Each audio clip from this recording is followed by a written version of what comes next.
దేశవ్యాప్తంగా ప్రజలు ఆసక్తిగా ఎదురుచూసిన ఘట్టం ఆవిష్కృతమైంది. ఒడిశాలోని పూరీ జగన్నాథుడి రత్న భాండాగారం తెరుచుకుంది. ప్రత్యేక పూజల అనంతరం రహస్య గదిని తెరిచారు అధికారులు.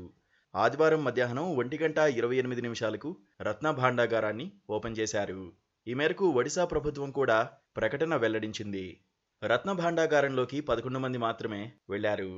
వీరిలో ప్రభుత్వం నియమించిన committee chairman justice Biswanath Rath, ఆ కమిటీ సభ్యుడు సిబికే మహంతి, ఆలయ పాలనాధికారి అరవిందపాడి, పూరీ జిల్లా కలెక్టర్ సిద్ధార్థ శంకర్ స్వైన్ సహా పలువురు ఉన్నారు.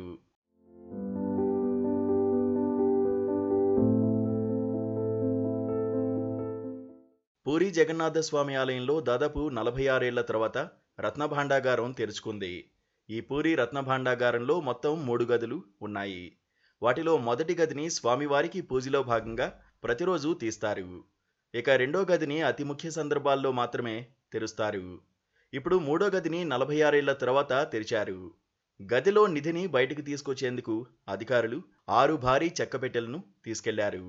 రత్న భాండాగారంలో తాళాలు పగులుగొట్టి అధికారులు లోనికి వెళ్లారు. రహస్య గదిలో అంతులేని సంపద ఉందని ప్రభుత్వం అధికారులు అంచనా వేస్తున్నారు. లెక్కింపు ప్రక్రియ కోసం పగడ్బందీ ఏర్పాట్లు చేశారు. మరోవైపు రత్న భాండాగారంలో భారీ ఎత్తున విషసర్పాలు ఉంటాయని చెప్పారు.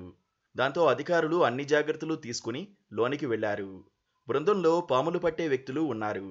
అలాగే ఎలాంటి అత్యవసర పరిస్థితులనైనా ఎదుర్కొనేందుకు వైద్యులను కూడా అందుబాటులో ఉంచారు. ఈసారి రత్న భాండాగారంలోని ఆభరణాల లెక్కింపు ప్రక్రియనంతా డిజిటలైజ్ చేస్తున్నట్లు సమాచారం.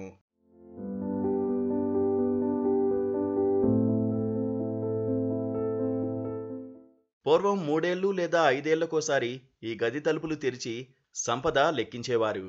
చివరిసారిగా 1978లో లెక్కించగా అప్పుడు లెక్కింపునకు 70 రోజులు పట్టింది. తాజాగా నిధి లెక్కింపులో భాగంగా ఆభరణాల బరువు, కూర్పునకు సంబంధించిన సమాచారాన్ని సేకరిస్తున్నారు. ప్రస్తుతం పూరీలో రథయాత్ర కొనసాగుతోంది. 19వ తేదీ వరకు జగన్నాథుడు, బలభద్ర, సుభద్రలు ఆలయం బయటకే ఉంటారు.